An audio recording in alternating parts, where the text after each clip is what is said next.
5 ఏళ్ల అమరావతిని అడవిని తలపించేలా చేసిన వైసీపీకి అక్కడి రైతులపై సడన్ గా ప్రేమ ఎందుకు పుట్టుకొచ్చింది?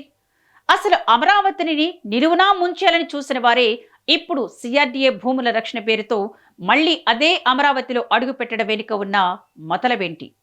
రైతుల నమ్మకాన్ని పూర్తిగా కోల్పోయిన జగన్ అండుకో ఇప్పుడు మొసలి కన్నీరు కారుస్తూ ఆడుతున్న ఈ రాజకీయ నాటకాన్ని అక్కడి రైతులు ఎలా తిప్పికొడుతున్నారు? అమరావతి విషయంలో వైసీపీ చేస్తున్న ఈ కొత్త రాజకీయ వెనుక ఉన్న అసలు కుట్రేంటి?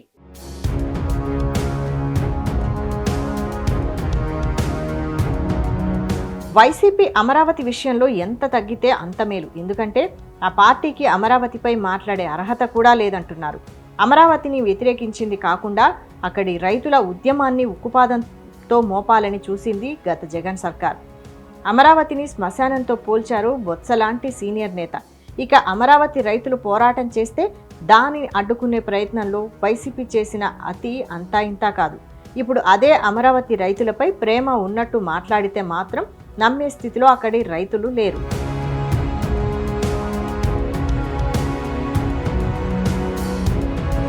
ఏకాభిప్రాయంతో అమరావతిని ఎంపిక చేశారు చంద్రబాబు.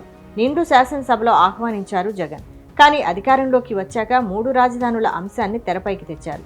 ఈ క్రమంలో ఆందోళనకు గురైన అమరావతి రైతులు పోరాటం చేస్తే దానిని కూడా హేళన చేశారు. 3 రాజధానులు కట్టలేకపోయారు.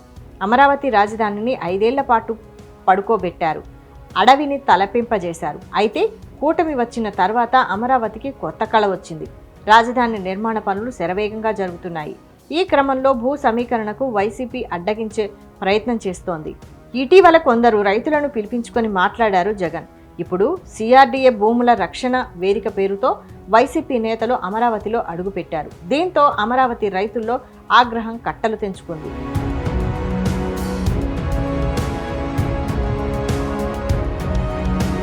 అమరావతి విషయంలో ఏం చెప్పినా జగన్ మాట కానీ వైసీపీ నేతలు చెప్పే మాటలకు ప్రజలతో పాటు అమరావతి రైతులు వినే పరిస్థితిలో లేరు. ఒకవేళ అమరావతి రైతులకు నిజంగా న్యాయం చేయాలని వైసీపీ ముందుకు వచ్చినా ఫలితం ఉండదు. అంతలా అమరావతి రైతుల నమ్మకాన్ని కోల్పోయింది వైసీపీ.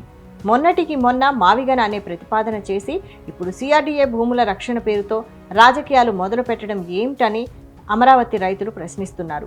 ఒకవైపు కుట్రలు చేస్తూ మరోవైపు మీకు అండగా ఉంటానని ముందుకు వస్తే నమ్మే స్థితిలో లేమని తేల్చి చెబుతున్నారు. అయితే ఇటీవల ఉండవల్లి జంక్షన్లో అమరావతి రైతుల ఆగ్రహాన్ని స్వయంగా చవిచూశారు వైసీపీ నేతలు. వారు వచ్చారు కాబట్టి సరిపోయింది. జగన్ వచ్చిన ఇదే తరహాలో ప్రతికూలత రావడం ఖాయం. అందుకే కాబోలు జగన్మోహన్ రెడ్డి ఆ సాహసం చేయలేకపోతున్నారు.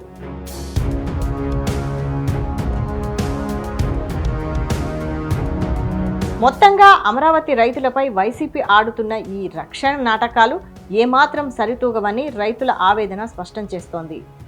ఏ రాజధానిని అయితే అపహాస్యం చేశారో అదే రాజధానిలో ఇప్పుడు రాజకీయాలు చేయడం ద్వారా వైసీపీ ఏం సాధించాలని చూస్తోంది? అధికారంలో ఉన్నప్పుడు రైతుల గొంతు నొక్కేసి ఇప్పుడు ప్రతిపక్షంలో ఉండి సానుభూతి పొందాలనుకోవడం సాధ్యమయ్యే పనేనా? అమరావతి రైతుల ఆగ్రహం ముందు వైసీపీ నేతల ఈ కొత్త వ్యూహాలు ఎంతవరకు నిలుస్తాయో వేచి చూడాలి.